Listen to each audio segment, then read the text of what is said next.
What do you do when the one thing you want most in life seems impossible? Hannah's story is one of the most heartbreaking and most hopeful stories in the entire Bible.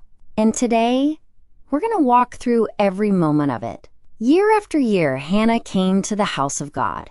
And year after year, she left with the same empty arms, the same broken heart. But Hannah had something that would change everything. She had a God who listens.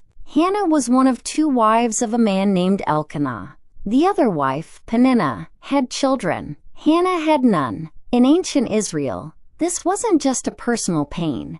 It was a social wound. To be barren was to carry shame. And Peninnah made sure Hannah never forgot it. Every year when the family went to worship at Shiloh, Peninnah would provoke Hannah until she wept and couldn't eat. Even Elkanah's love, though genuine, couldn't fill the void. He asked her, "Am I not better to you than 10 sons?" But Hannah's longing was deeper than comfort could reach.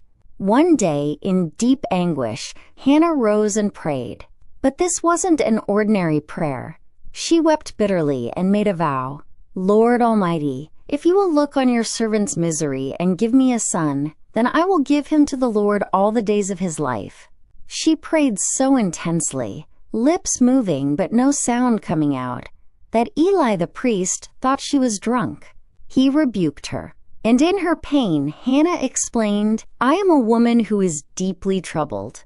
I have not been drinking wine or beer. I was pouring out my soul to the Lord." Here is the lesson. Real prayer isn't about perfect words. It's about a poured-out heart. Eli's response changed everything. He said, "Go in peace, and may the God of Israel grant you what you have asked of him." And something shifted in Hannah. She left, she ate, and her face was no longer downcast. She believed before she received. The Lord remembered Hannah. She conceived and gave birth to a son. She named him Samuel, which sounds like the Hebrew for heard by God, because she said, "I asked the Lord for him." But then comes the part of this story that stops most people cold. After Samuel was weaned, around age 3 in that culture, Hannah kept her vow. She brought Samuel to the house of the Lord at Shiloh and presented him to Eli. She said, "I prayed for this child, and the Lord has granted me what I asked of him. So now I give him to the Lord. For his whole life he will be given over to the Lord." She gave back the very answer to her prayer. This is where Hannah's story transcends time. She didn't hold on to her blessing. She released it back to God. And her prayer in 1 Samuel chapter 2, known as Hannah's Song, is one of the most powerful declarations of praise in all of Scripture. Mary, the mother of Jesus, would later echo it in her own Magnificat. Hannah went on to have 5 more children. Samuel became one of the greatest prophets in Israel's history.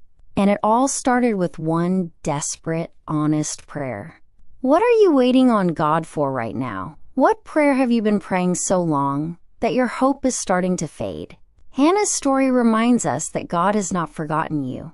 He hears every prayer you pray in the dark.